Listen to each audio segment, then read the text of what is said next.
जय श्री कृष्ण सा ज्येष्ठ मास महात्म्य कथा अध्याय 29वां। ऋषि लोग कहने लगे कि हे स्कंद जी, ज्येष्ठ मास में स्नान, दान और महात्म्य श्रवण तथा पुराण पूजन का फल विस्तार पूर्वक कहिए। स्कंद जी बोले कि हे ऋषियों, आप सब लोग ज्येष्ठ स्नान के फल का श्रवण करें, जिसके श्रवण मात्र से ही मनुष्य तीनों प्रकार के पापों से मुक्त हो जाता है। और वह तीन प्रकार के पाप है कायिक, वाचक और मानसिक पाप। जो प्राणी ज्येष्ठ मास में सुबह उठकर मैं प्रातःकाल ज्येष्ठ स्नान करूंगा ऐसा संकल्प कर जल में स्नान के निमित्त प्रवेश करता है, उसके पहले कहे गए तीनों प्रकार के पाप नष्ट हो जाते हैं।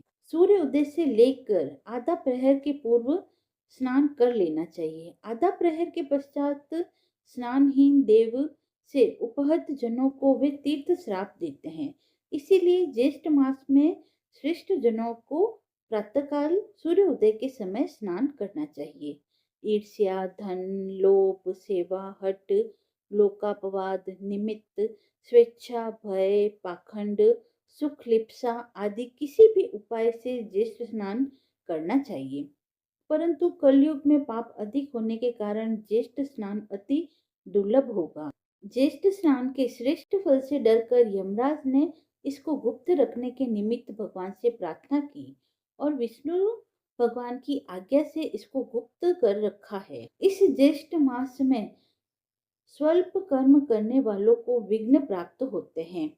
इतनी कथा सुनकर ऋषि लोग कहने लगे कि हे स्कंद जी, यमराज ने इस मास महात्म्य को गुप्त क्यों रखा और ज्येष्ठ में पुण्य कर्म करने वालों के कार्य में विघ्न क्यों आते हैं? हे स्कंद जी, हमारी यह सब सुनने की इच्छा है, सो आप हमसे कहिए। स्कंद जी बोले कि इस विषय में मैं तुमसे एक इतिहास कहता हूँ, जिसके श्रवण मात्र से तुम्हारे सब संदेह दूर हो जाएंगी।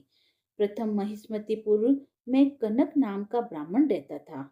वह समस्त विद्या से हीन, मूर्ख और पर निंदक था। वह कृषि कर्म को करने वाला और नित्य क्रय विक्रय किया करता था और भी अनंत व्यवसाय से अपने कुटुंब का उदर पूर्ण करता था।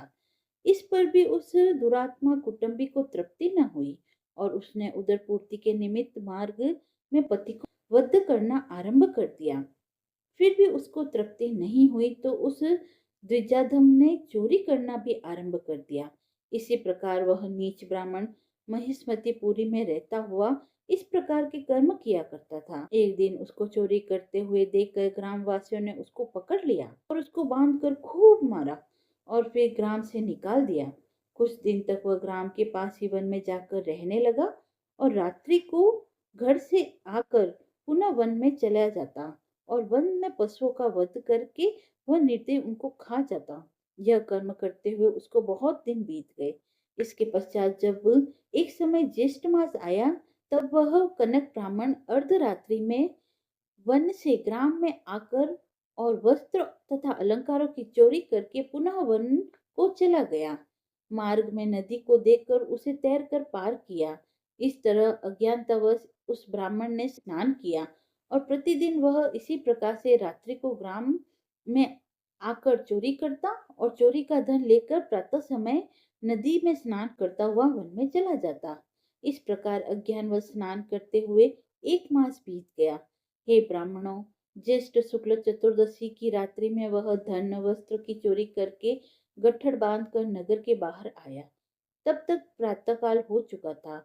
लोगों को इधर उधर जाता आता देखकर वह वहां से भागता हुआ नदी के तट पर आया और लोगों ने उसे देख लिया और उसको लाठी और पत्थरों से खूब मारा, परंतु वह कनक उस चोरी के बोझ को सिर पर रखकर अगाध जल में पहुंचा और अधिक बोझ होने के कारण वह शिथिल होकर अगाध जल में डूबकर मर गया। उस कनक को अगाध जल में डूबते हुए देखकर यह क्या हुआ, यह क्या हुआ कहते हुए सभी लोग विस्मित हो गए। नदी किनारे के बहुत लोगों ने उसको अगाध जल से निकालकर बाहर किया।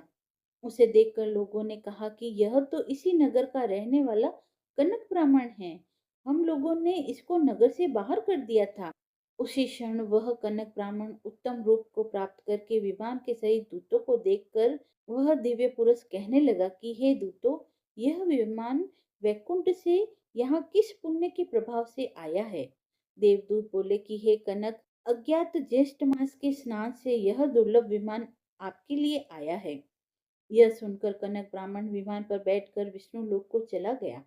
वहां पर विष्णु भगवान के समान रूप को प्राप्त हुआ। तब यमराज इस समाचार को सुनकर अत्यंत दुखी हुए और जगतपति विष्णु भगवान से प्रार्थना करके ज्येष्ठ मास महात्म्य को गुप्त करवा दिया। हे ब्राह्मणों, इस ज्येष्ठ मास के स्नान का महात्म्य का फल मैंने आप लोगों से कहा है।